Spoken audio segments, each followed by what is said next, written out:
All right, guys, welcome back. My name is Maxine Jogona. Always a joy and a blessing to share with you these continuous times of reflections. We are calling this the Daily Takeaway, an amazing time for us to reflect and talk about important topics that matter to us. Thank you for all your feedback, your comments, and if you have any question that you'd like us to talk about, I would like to invite your consideration. Send them to us, and we will be able to dive deeper into the things that matter most to you.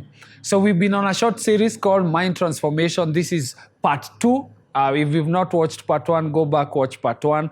This is part 2 as we go deeper into this topic.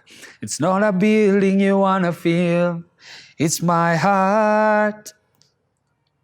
This empty space is what you wanted all along. It's not a building you want to feel. It's my heart. This empty space is what you wanted all along. And so the Bible says that out of the abundance of the heart, the mouth speaketh. Out of the abundance of the heart, the mouth speaks. So that means, therefore, and this is one of the, in our previous weeks, I was sharing this in our Powerhouse service, and I was sharing with everyone, telling them that the heart is like a deposit. It is like a bank. You know how you deposit money in a bank? That's the same thing that your heart is. And so every deposit that you have in life is stored in your heart. So if you want to gauge what is deposited within your heart, you gauge that, you measure that by what you're speaking out.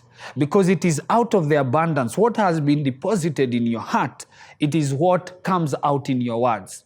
And so when you are listening to someone speak, you just need to hear their words and you will know what is deposited within their hearts. Because out of their words, you are able to measure whether they have anger in the inside of them. You are able to measure through their words if they have gossip in the inside of them. You are able to measure malice. You are able to measure faith even in terms of how they are speaking to you. Because out of the abundance, the mouth speaketh.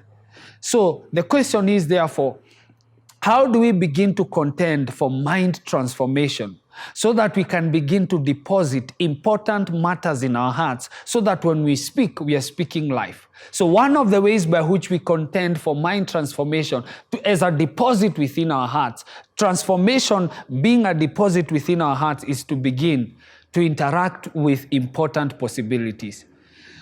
Show us when was the last time you actually took a good book and you read, and that book began to challenge your mind.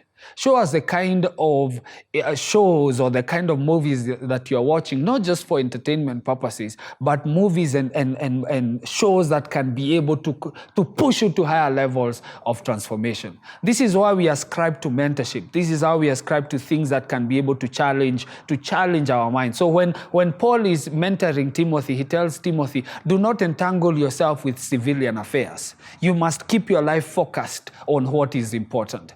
So in this second part of this series on mind transformation, we are saying that we must have transformation as a deposit in our hearts. And if you want to measure how transformed you are, then we are going to check at the words that you speak.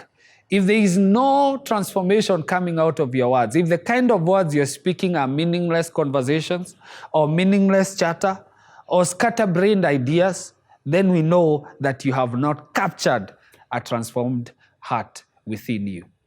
So it's a time for you and I to reflect. How transformed are you? And when you speak, we will know how much you have contended for transformation. Thank you for joining us again on this part 2. May the Lord bless you. We'll see you again in part 3. Asante.